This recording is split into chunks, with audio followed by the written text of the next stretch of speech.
Hey, yo, Neil. Hey, what's up? I got you. Got you. Yeah. R&B Grammy. Free my brother. It's free to his backwards. Look. We are the champions, my friends. Michigan finally got it. They finally got that national championship. We got a day full of sports. Welcome to RSG1. There's a lot going on in the sports world. Boy, we're going to be talking a lot about coaching today. We don't even have a rundown. We just know we're just going to talk right now. But I felt like we need to close the loop on that. So we'll get to that first. But let me bring in my partners in this endeavor.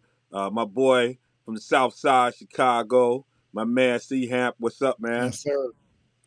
How you doing? Doing well, man. We got a lot to talk about. It Man, was woo. And an then we got eventful the week, to say the revolution least. will be In sports. televised over the young and Darnell Kirkland Jr. What's up, man? Hey man, there's a whole bunch, like you said, a whole bunch is going on. Of course we know Saban retired. Of course we know Pete Carroll's out of there in Seattle. Belichek is out of there. But on the other side of things, my childhood pastor, right, that I grew up serving under, he passed away Hmm. last weekend. And another one of my mentors, Elder Malcolm Rory, he was only in his 50s, passed away the day of the national championship game. So a lot of stuff going on. And And my high school today, teammate, one of the you have OGs, the man. He was on our state championship team. My high school teammate. Roy. Yep. you Yep. play with Elder Y- Rory. Yeah, man. Yeah, He's the yeah, OG over here. You know. yeah. He had a stroke. Yeah, we got the text message, man, and I was just like, Mom, wow. Wow. Yeah. I was like, yep, we all, and yep, all of us. Yep. Man, you know. yeah, and man, and today, you had the hearing with South Africa. They brought Israel to trial for genocide. So that was another thing. Like, just the world is it seems like a lot of stuff's happening at the same time. It's like, oh man. Yeah, So, I was walking on, my campus where I went to college and talking to one of the, this incredible, women that work in housekeeping that I knew when I was undergrad. And the first thing she said to me, the world is going crazy. I haven't seen her in so long. And she was like, what's happening? And so, we gonna talk about, sports and have fun in here, but we know that there's a lot going on out in the world that's affecting everybody's daily lives, and we do whatever little civil thing, sliver of whatever joy we might bring with the stuff we talk about, but we know that we are part of something bigger, and and wherever we can, we show that love. That's why we always end the show with something positive, showing love to someone, because I think whatever we do, we got to start with how can you care for each other, and find ways to do that, and we try to do it in our own little way on the show, the way we try to close it out. But uh, it's nothing like and I think as we talk about Saban and people like that, there's a place where you come to your mortality, right? You start to think about what life is all about. A lot of things that affect your decisions, and when you hear about folks that you started out who shaped your life as a teenager, was your teammate, been in the war, passing away, all these different things, all this stuff sometimes just doesn't seem very important. So, but we're gonna talk about it, have fun with it. Think about Malcolm. I know he probably would have jumped around with the Michigan win. And to not be able to see, them cross the finish line. After all those years, I mean, that tells you, like, there are people who have been, when these things happen, people have been waiting their lives to see that event or be part of it. That's why so many people travel and spent all the money to kind of get to that game, whether they were supporting Washington. The weird thing about my direct supervisor got his PhD at Washington, and so I'm on a call, and we always go around the table, and you can pass or you can talk about something that's happening in the area, and I just said go blue, pass. But he kind of cracked up, and I saw him today in person, and he's a husky, right? And so there's times you can have fun with this, but there are people who this really meant something because they're highly invested in it. So we want to close the bow on that. Michigan had quite a journey to get there, and sealed the deal on Monday night. Really made Penix Jr. pay the price. I mean, he walked out of that arena sore. I don't know. One of the things that Jesse Mentor said, we don't have to sack him. We just, we just got to put pressure on him, hit him, make him uncomfortable. And they definitely did that. They missed some big plays. There was a big plays for Washington to be made. They missed them, but a lot of that had to do with the pressures, and maybe he was seeing ghosts. We've seen that happen before on a professional level. But they definitely weren't performing at that level, and Michigan was able to close it out. Let's put a bow on it. Darnell, I'll start with you, and then go to you, Carl. Just as you've watched this run, and it's particularly you right in your own backyard, right, Darnell, where you're at, and they're out State Street like they were in '89 when Michigan Hoop won. They're out there tearing down energy there. I talked to my mother, who worked 40 years at University of Michigan Hospital. And she was talking and happy on the phone, and she's a big sports fan. She drove me to get my first junior Wolverine outfit. That was the first time I ever played for it. First time I ever put on. Actually didn't drive. We took a cab over there together and walked in. So she was happy, right? But just your sense being close to what's happening there, right there in Washtenaw County. What's your assessment? Yeah, it's crazy to see. Like, it's good for the community to see everybody happy. I saw a lot of people saying that Michigan, we sacrificed basketball for the Lions and University of Michigan to be good this year in football. The U of M basketball and the Pistons, they're in the toilet, but the Lions and the Michigan football Wolverines are doing great. So yeah, but it was great to see. But as far as the actual game, the Joe Moore winning Washington offensive line did not look anything of the sort. And Michigan, you got to give credit to Michigan's defensive line because it wasn't just one person. It was a group effort from Mason Graham to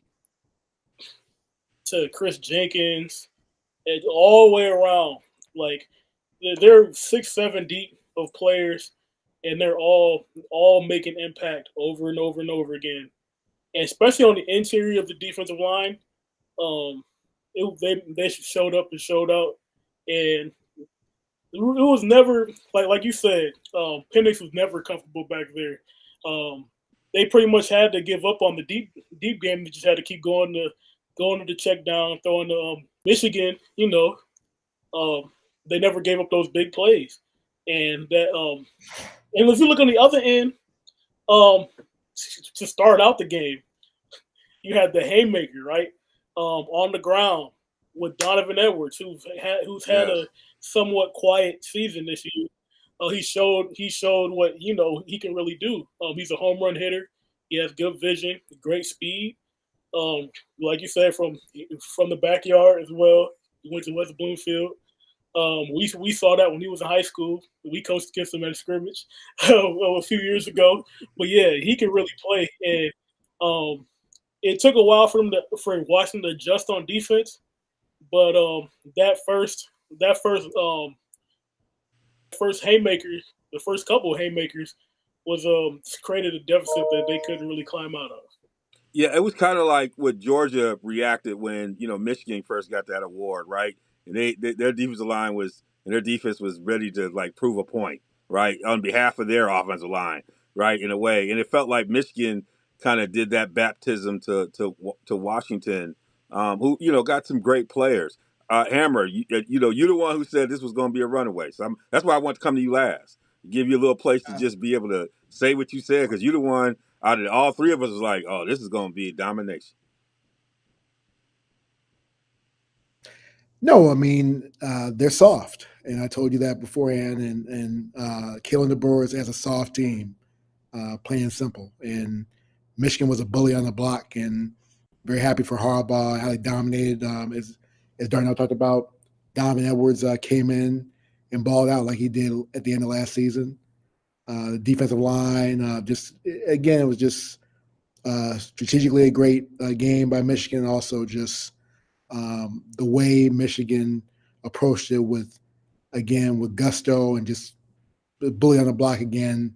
Just very impressive. Brother Corum too, how he ran on him, and is done. I talked about the offensive line, defensive lines were dominated by Michigan, so I sense it would be a blowout. You want to see a good game, but when you know you're dealing with somebody soft like Washington, there's going to not ready up for task for a championship game. You're going to see a blowout like you did on Monday. So kudos to Brother Harbaugh, part of the Bear family, and wish him well in his sojourn to the Chargers. It seems like he'll be going there, and he got his alma mater what they wanted for a championship that well deserved. We will overcome perseverance all year and stay away from that hype and just a tremendous team top to bottom, from the assistants to Harbaugh to special teams play better than they played in the semifinal game, and so kudos to Michigan, definitely. So. Yeah, and I don't know if they're soft. I think what we found out even back then when Michigan was making the turn and played against Georgia, they're soft. They were a good team, but they had some elite players, but they didn't have depth to deal with Georgia. And where they had some elite players. You had Hutchinson, whereas what Michigan figured out is that you got to have some depth, and they started to build the depth and had much more. Even though you had a person like Hutchinson who was off the charts, or you had some other places, what they've done now is pulled it up a level. Like their two middle guys are like only sophomores, right? And so they'll be back next year, right? Them big fellas will be back next year eating big burgers, right? But they built depth, and then they knew their offensive line was great. They continue to build depth. That the way they use the transfer portal to keep their offensive line like strong, like they find those players. And so Michigan realized they had to get that depth in a way that's there. I think that's Washington's next phase. I mean, you think about it, he's only been there. How long has he been there? Like 3 years? Right? Or how long has he been there? He's been there 2 years, but he's probably going to leave. Everyone says he's going to be in Tuscaloosa in a couple of days. I mean, he might, but I mean, that's the 2 years to get your team here. That's a really good, like his next phase. No, I'm not going to give him that much. I'm not giving that much credit. I'm not giving that much credit. I mean, Jimmy Lake obviously left in disgrace, but Jimmy Lake was building infrastructure there. Let's just keep it real. Obviously, but the thing that put it over the top was the quarterback. He's a player, but the thing that put it over the top was the quarterback. Kalen DeBoer is an excellent coach. Yeah. I mean, he's been excellent wherever he's been. He's won. But he didn't build a line. D. Wills, the team. He's building the line. It's 2 years. You got to give Jimmy Lake some credit as far as the foundation. But it's not. It's what you do with that talent. If he goes to Tuscaloosa, he's going to end up like Brian Harsin. He's going to be run out of there like another West Coast guy that was inept to be down. So I was going to get run out there because he's not ready for Tuscaloosa, bro. He showed that on Monday night. Yeah, but I mean, they were dominated physically. But let's be realistic. He got his team to the final game in 2 years. Like that's good. Like that's I agree. I'm not saying not bad, but he doesn't get all the credit. D. Wills, he doesn't get all the credit. Well, you got to start with something. He's got to get a lot of the credit because he got him to perform. I wouldn't have credibility to give him all the credit like that. You have to get kids to perform. Very good coach, but he didn't get them to perform. Something happened.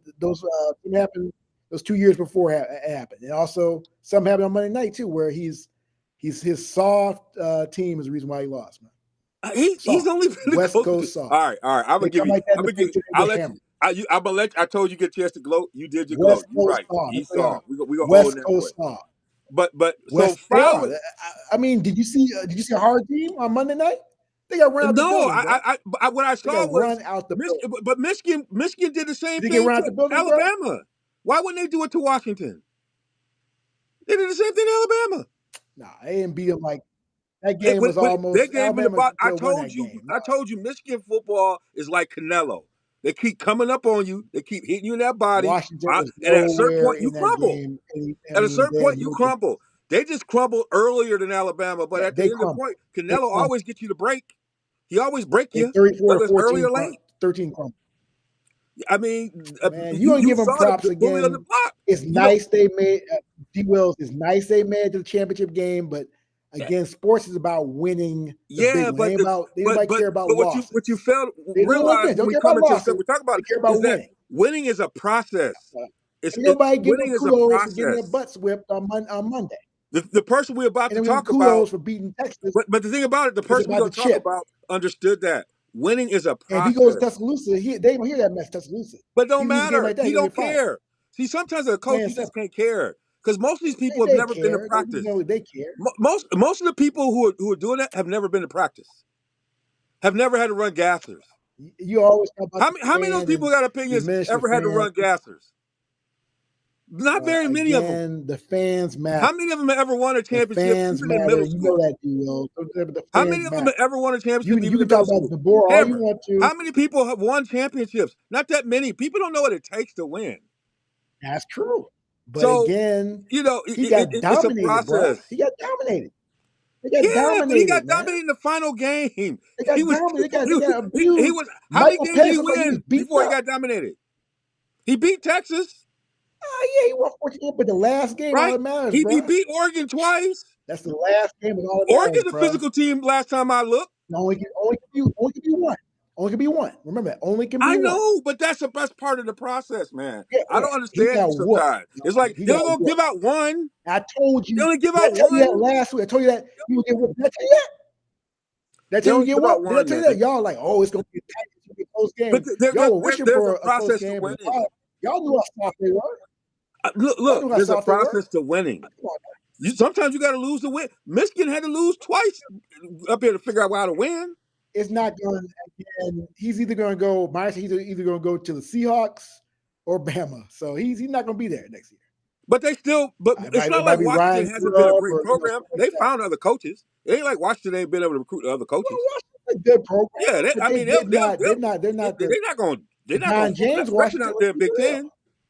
They can recruit now. Don James Washington. We grew up with Don James. That was the pinnacle of Washington football. But even when Sark was there, he was all right, wasn't he?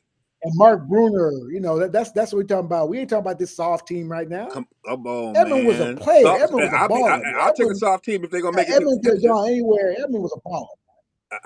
I'll take a soft team. That team is soft. Football and soft. And they showed soft. Football and soft don't go together. When you hitting helmets and everything else, they ain't going together. All right, let's talk about it. But then after this, Darnell knows that because they're not only saying nothing right now. He knows what's up because the tape don't lie. He's a coach. The tape don't lie. They are soft. I completely disagree. Okay, I don't think they were soft.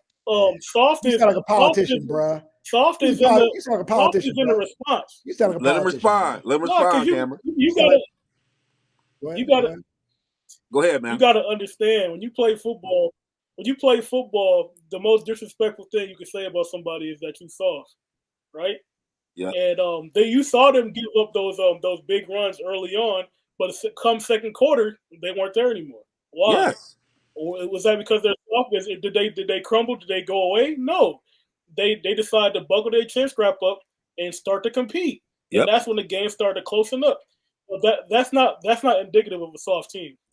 What happened after what happened is, Hammer, let me explain what happened. So you give them kudos for one quarter? No, Hammer, let me explain. Wait. It was a one-score game with like 3 or 4 minutes left in the game. Hammer crumbled in the second half.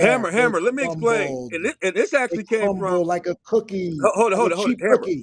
Hammer. You made your point about soft, but let us explain some other pieces. We'll bring you into this. And this came from a Washington alum who is my partner's brother, who's a Washington fan, but he had to go with Michigan. But he would tell you, and he knew it right away. The guy, number 5, playing linebacker, been there for 5 years. Eye discipline was terrible. You watch him, he was going everywhere. As soon as they pulled him out, they put Brunell's son in, they put the other kid in. When they made that change at middle linebacker, that's what Darnell talk about. When they had a guy who they put the guys in who had eye discipline, that stuff started clogging up. And so they made an adjustment, but they had that young cat in there, and every time the ball moved, he was gone. Yeah, one quarter. It was one player. Like everybody else was where they supposed to be. Kudos for one quarter. But what do you mean for one quarter? You support a championship team. You grew up with the coach of the championship team. You Look, gonna give I texted you'll you and give said dap I to think somebody JJ who has McCarthy one need to stay. quarter of I playing texted time? you and said I said JJ McCarthy need to stay this season. Like their offense wasn't sputtering. JJ was He missing need to go, throws. bro. He need to go where Yeah, he he need was to missing go, bro. throws. So it wasn't like they didn't make adjustments. So let's Michigan win. We'll go with that. We'll see what Washington does. But the bigger story is Saban said enough is enough. And look, man, one thing you try to do in life is walk out on your own terms, and he walking out on his own terms. I mean, we had a number of things drop, but that one we'll stick with the college game. Saban dropping, leaving Alabama. After you know, uh, you know, winning, winning what 7 national championships in his time of coaching, right? Six Dominating the seasons. SEC. He's cemented. As much as I got to say it, he's done his thing. But that was a shock because I had a feeling. I looked at him like this is a guy who could still coach. I felt like he was. I thought he did a great coaching job this year with the team he had, and I thought he was gonna come back and give it more a run. I knew his window was closing because I really felt and he said it about the NIL. I could tell that was great in him. Transfer portal stuff I don't think was hurting him because he figured that part out. I think and not even the kids getting the money was hurting him. It's dealing with all the stuff around it. And I figured he would do it, but I thought he was going to go another couple years. But let me start with and I'll come to you, Carl, in a minute. Come back in it, but let's start with how Darnell. You're a youngin, so you kind of I'm going to Carl next because Carl has a bigger picture with me. Like we watched from Bear Bryant, like we watched a long, like we were back there with Yeah. Jackson, so we've seen that arc of Alabama. But you're a cat where Gene like Stallings. Gene your part, Stallings too. much of your sports experience has been part of this BCS and a lot of your stuff. Like what has this meant to watch Saban and how it's really informed you, even as a coach, you as well. Like what has this meant to you to watch him and what does he mean to college football? Nick This is why I want to Saban start with you. clinic there is on YouTube. So Saban as a guy was a very very important to be, especially as a fan, growing up watching the Alabama teams with Mark Ingram to Julio Jones, Marcel Darius. So the next team was Mark Barron, Dre Kirkpatrick, Cordy Upshaw, Bear Jones, Trent Richardson. I used to be able to name the starting lineup on every on offense, defense. That's how much I was into Alabama football back in 2010, 2011, 2012. I used to know everybody that played for Alabama, but like, yeah, that's just who they were, and I don't think you have to go too much further than the 7 national championships, 6 at Alabama, 1 at LSU. Um, he sent more players um, to be drafted in the first round in the NFL Like than he 44, has had 45. losses Yep. at Alabama. Right? 49, like 24. Yeah. Yep. So yeah, that's just an insane stat. Yeah, And twice as then much. you go back, he coached at Michigan State, which is a school that I grew up being a fan of. Um, did some nice little things over there. But yeah, Nick Saban, obviously a legend in my opinion. Um, the best college coach to do it, even though my history of watching the game hasn't been that long, but I am a guy that goes back and looks at some of the older stuff. But yeah, that's his legacy. One of the greatest to do it. This is why I want to go to Carl because Carl, like you and I had a chance, like where we're at in our age group, man. We Bear Bryant. We saw when they went to the lull.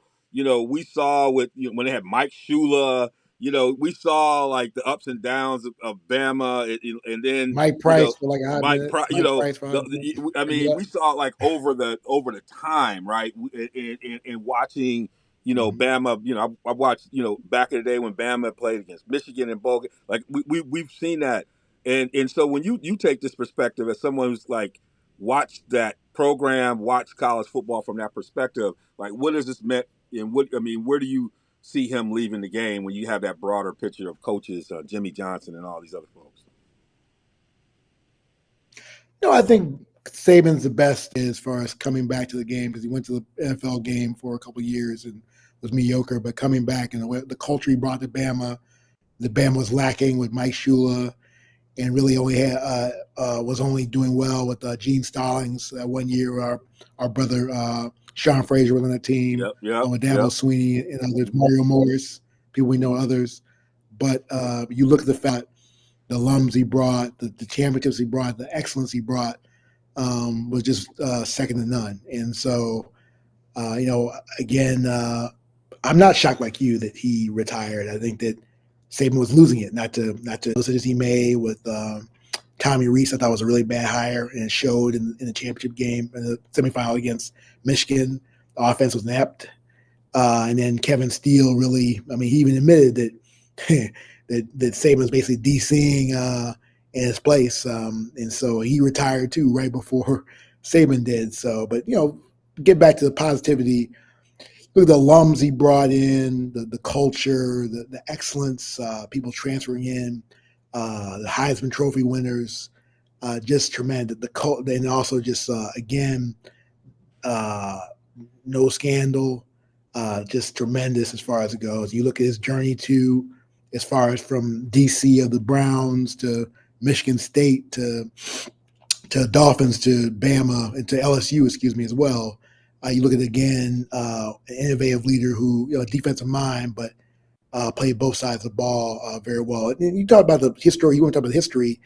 We saw Bear Bryant. And again, Bear Bryant was, before Saban came on board, the greatest college coach. He had 6 or 7 national championships. But you look at the era that Bryant came in, again, you could dominate more because there was segregation where black players couldn't go to certain colleges. There also was the fact where clearly there's a lot of stuff under the table that happened, and people acknowledge that now. And so Alabama was able to build, again, a dynasty. I was just looking at Joe Namath talking about the Bama legacy. You have some Joe Namath all the way to others. And so the main thing is that Bear Bryant, and you look at Gene Stallings able to bring that championship pedigree back for a short time. But then when they had at their nadir, and the Mike Shulas and Mike Price and that mess, Saban came back and dominated more than I thought he would. I mean, ain't gonna lie. I mean, I thought they would be good, but nobody thought they'd be this good. I mean, they reset college football every type of way. And again, the type of personnel he brought in, the Sarks, the Kiffins, O'Briens, just people, Lannings, just all the people he brought in there, Kirby Smart. The tree of coaches is amazing. But look at the tree as well. People look at the McVay tree in the NFL. Look at the Saban tree in college. It's amazing. Just top to bottom, stacked talent, personnel as well as coaches. And so he's definitely the best. And I wish he could go out on top. But, that's not life. And I think, again, people talking about it was NIL or people speculating. No one knows really. I mean, I think hopefully he gives an interview where he kind of gives perspective as far as more deeper perspective. But let's celebrate him now, his excellence, and ironically, seeing him and Belichek going out at the same time, his mentor is ironic. So. Yeah, I mean, and I want to, I think, we all have to evaluate when it's the time, and I would think it's probably a number of different things that probably led him to this point in this decision, and in trying to go, but I mean, one of the things that I think is underrated about what he was able to do, particularly in the SEC, was get control of that environment, not just the player environment. When you had a place like Alabama, Auburn, like is what made Texas' job so difficult. Just the external people who think they got control because they write checks, and in the way it can influence and his ability to neutralize those impacts on the lives of players and to create like that is difficult to do down in that. It's difficult to do with general in college football, college sports, but it's really difficult to do down there in the deep south in places where this is it. Like there's no professional teams. Like people have built generations of interest around these programs. like in a way that they own it, they live and breathe, they naming kids after folks. And so for him to like create a environment and really get everybody in line and get the right like the story to be told is how he got control. Like that's the story. Like down 10 years down the line, like what he had to do with some of these Yeah, it's boosters, some of the culture. It's culture. conversations, huh? Oh, he had total culture control. You're right. And I mean, perfect example. I was going tangent. D. Wells, like last year I had the pleasure to drive it through Tuscaloosa on the way, sadly, to my aunt's funeral, and I was able to hear the Alabama network in the car when I was driving. And we last year when Bryce Young and Will Anderson didn't stay played and didn't opt out, even though they were in the championship game. That's the type of culture where the people on the air talk about they're gonna play. We know they're gonna play.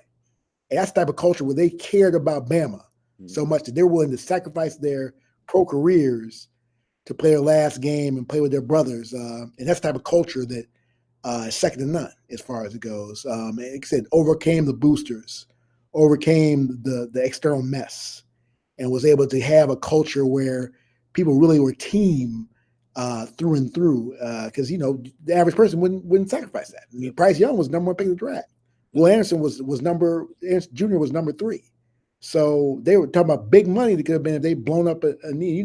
Freak stuff happens in NFL. I mean, in NCAA. So that type of culture, hearing where the hosts were like, "We know they're definitely going to play." I was like, "Wow, that's just a deep thing."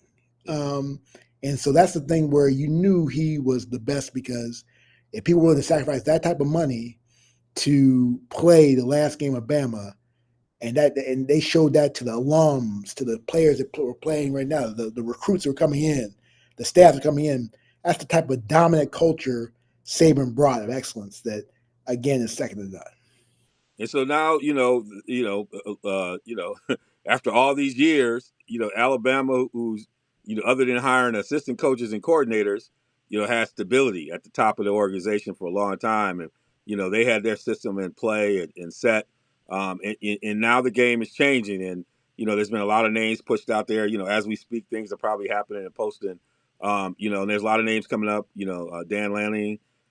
You got other folks who have been named to go out there. And this is where it gets interesting, because this is where I have what I call my Coach K rule, meaning sometimes you're at a place that's really good and you can make it your own, even though you got to go through hell. Or do you want to go deal with that? Because there's some dealing with that. Being the guy that's got to follow the guy. There's something that come along with that. I heard, there's rumors that they talked to Sark. Sark said no, which I wouldn't leave Texas to go to Alabama. I think you're where you need to be. So, like, who do you think is a good fit from what you're hearing? We've talked offline just about how this hiring process happens and the impact it has on particularly, black candidates, because of the way these processes work. They're very informal. They're variables about networks that mostly don't include, coaches of color in those networks, and those coaching trees initially. And especially at the college game, it becomes very difficult for people to get access to these things. But that's just kind of how it works. Even though they don't hire their chancellors and folks like that with the same process. But I understand, you got to figure out, you got things are moving, players are moving. Darnell, as you're looking at this, who are you seeing would be a good fit, given what I know you pay attention to the recruitment stuff. I know you've been tracking some of that stuff, a little bit, and and you see their style and how they play, in terms of continuity. Who do you think is a really good fit if they were to say yes? My pick would be Mike Norvell. And I think he's done. I'm not as high really on Mike Norvell, but help me understand. Like, I saw he was on shaky legs at Florida State. But tell me what you like about him. He was.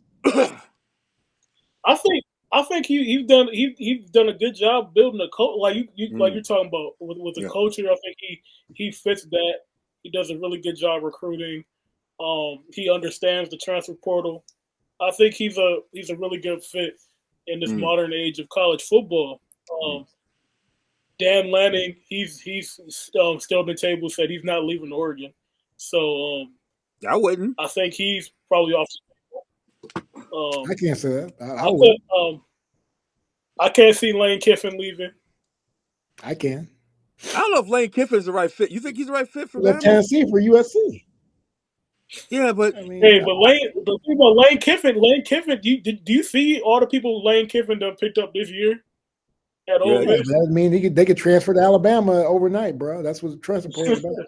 This ain't 2001, bro. yeah, but They can transfer overnight, so that but doesn't mean nothing. you and I talked about you got to have somebody who can hold you like administratively. You think Lane's that guy, like to hold it down and the whole like Yeah, Bama? You think he is? yes. I mean, you look at what he's building. Ole Miss, Mm. and not one of the most attractive jobs in the SEC. And he's been Because able you to see, build. Lane Let me always finish. seemed like He's been able to Saban's build a problem culture. Let me child. build a culture there where again of excellence. But Lane So always I seemed think like at Tuscaloosa, Saban's he's been problem at child. Tuscaloosa Like before. they had a He love knows hate the program. relationship.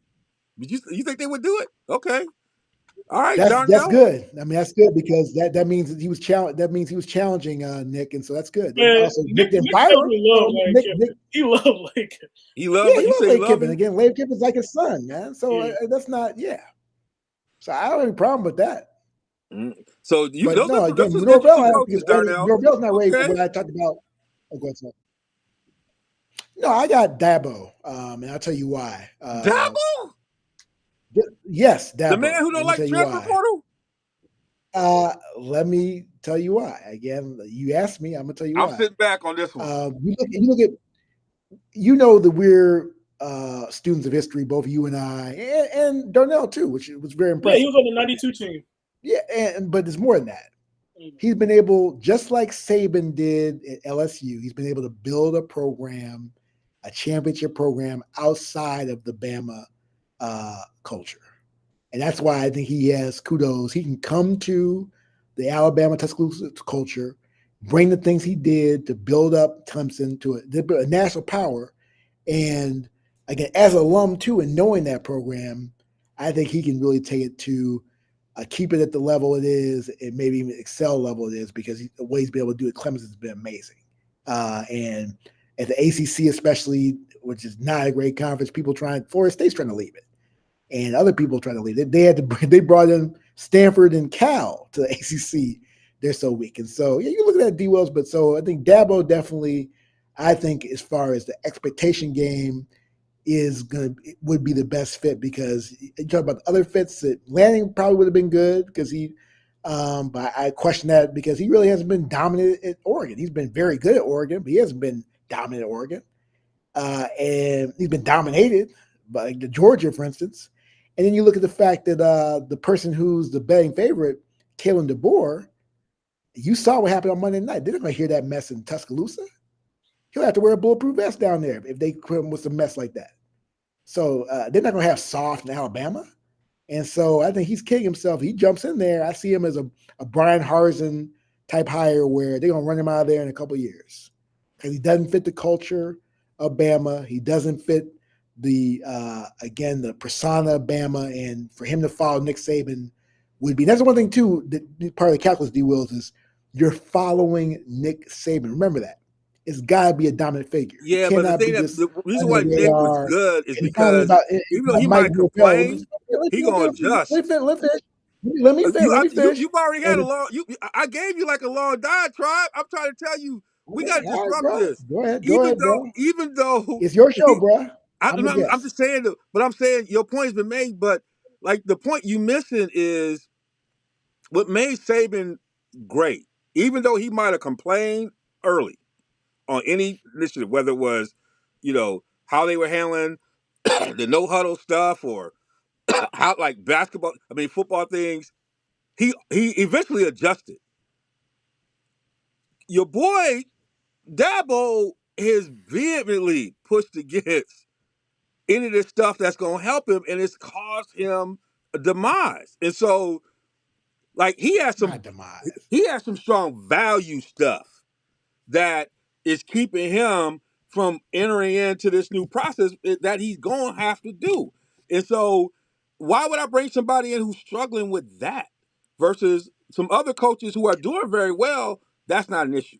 So that's the part. I think there's some No, because the things pro that game he's is doing different at Clemson philosophically that ain't compared gonna to help you. compared to Bama. You know that. What? It's different. It's different. I think you How's go it to different? Bama, you're gonna be able to adjust to the pro game. Yeah, I believe it's gonna be able to adjust to the pro game because it's Bama, man. Does The Dabo seem infrastructure is like a person amazing who at gives Bama. up on his values and his convictions? He doesn't. Yeah, I think That's been part of his again, I don't survival. know in person. This gotta be his dream job. So But I that's think been part of his again, survival. coming back to Auburn, it's like This is a Harbaugh. guy Coming back whose to your alma mama mater lived in his means dorm something, man. room. It means it's a sense of pride. It But this means is it's a a sense guy of whose mama pride, lived man. in his And dorm so room. he'll adjust, man. He'll He adjust. hasn't. I You mean, think he'll he adjust? in He'll a weak adjust. conference where all he got to do was tweak, and he struggled there. You got people in a weak conference adjusting faster than him. Yeah, the conference is a detriment. Look, Is a if detriment in put it the like this, portal if game, let me ask and you one a question. detriment in Let other me ask you things one related question. to. I Let me think ask it's a you a quick total. question. Let me ask you: if Clemson were Go in the ahead, bro. position of FSU this year, don't you think they would be in the tournament in the four? If that were Clemson rather than If they were now, they're FSU, in position. they would If they're have position, been in there. yeah, Quarterback or I mean, not. again,